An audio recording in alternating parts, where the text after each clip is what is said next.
So you probably clicked on this video because you're confused on where to set and where to bake. First of all, what is setting and what is baking? Setting basically is applying a light layer of powder to mattify the areas on your face that you applied cream product. Mattifying meaning adding a layer of powder onto the cream product so it stays in place. So the function of setting is basically to mattify and keep your cream product in place, while baking is a technique that involves applying a thicker layer of powder to a specific area of the face to brighten or make it more pronounced. And for baking, you have to keep the powder on the face for 10 to 15 minutes for it to actually bake. So that's what the term baking means, leaving a thick layer of powder on your face for about 10 to 15 minutes to let it brighten up and then bake.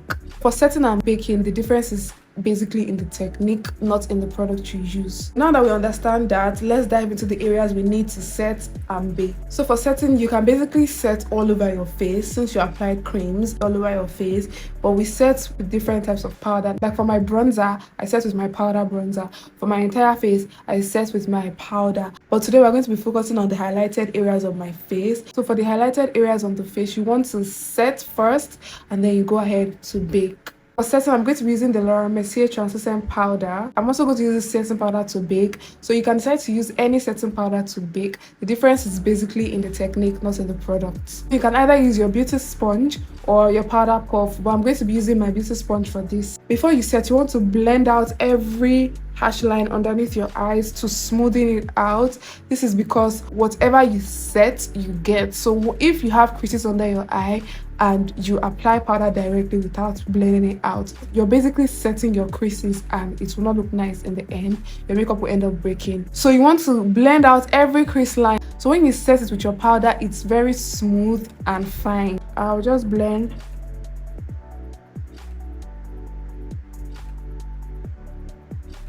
Blend out those harsh lines and make it smooth.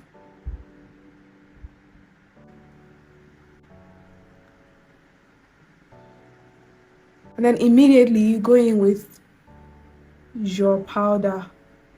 Now you don't want to go in directly with the powder just like this. You want to tap off the excess powder and let it be smooth just as it looks here before you then set. And for setting, you want to go in with a light layer of powder because we're just using that to mattify the cream product. So you only need a light layer of powder to set.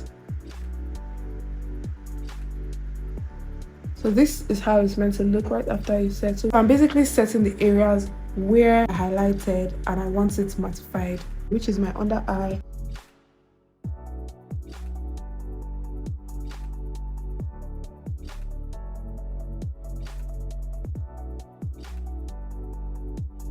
my nose bridge, my forehead, above my upper lip, and my chin. Basically all the areas where I highlighted is what I'm going to set. So I set my under eye, and in the same manner I'll set my forehead.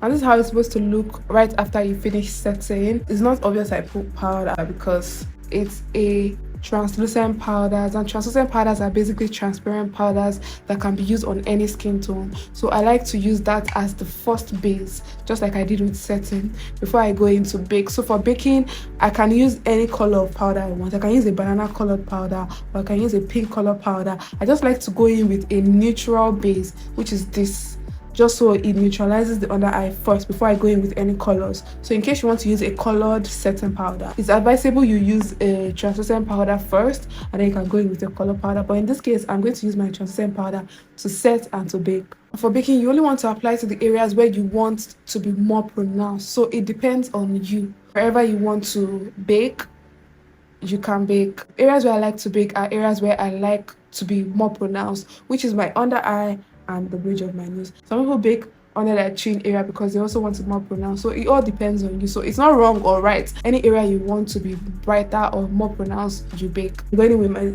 translucent powder. For baking, you will need a larger chunk of powder than you did for the setting, a thicker layer of powder than what we applied for setting. So I'm just going to go in to my powder, take a good amount, dust off excess a little.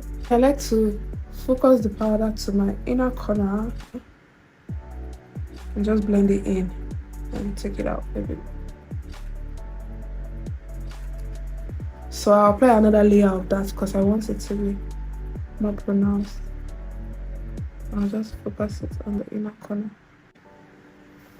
Focus this just in the middle. I like to bring it as close to my nose as possible because I want my nose to have that slim look.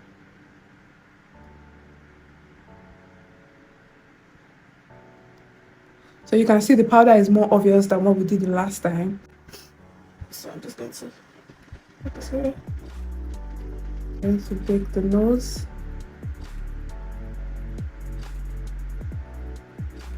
So these are the areas where I like to bake and I like to be more pronounced. Once I brighten my nose, I just use my powder bronzer to focus it on the areas where I want it to be bright, just like this.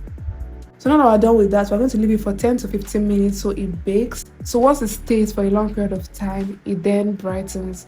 That's what baking basically is. So I'm going to do the rest of my face while I wait for it to bake. After you're done with your entire face, you want to go back into your powder, dust off all the excess underneath the eye.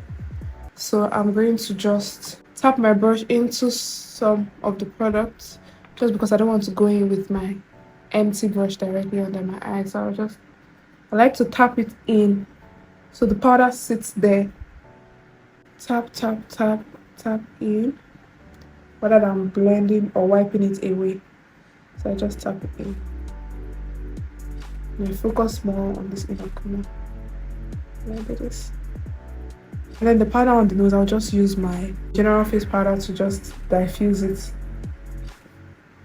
And it's gone. And that is all for baking. So for setting, it can go on its own. You can set your face without baking if you don't want your face to be brighter or more pronounced, but you cannot bake without setting because setting is usually the base for baking. You have to set your face first, mattify the cream product first before you then apply a chunk of powder, because if you go directly and apply a chunk of powder, it will just crease up that area because you're applying too much powder at once without mattifying it first. Thank you so much for watching this video. Don't forget to like, share and subscribe to my channel if you haven't, and I'll see you in my next one.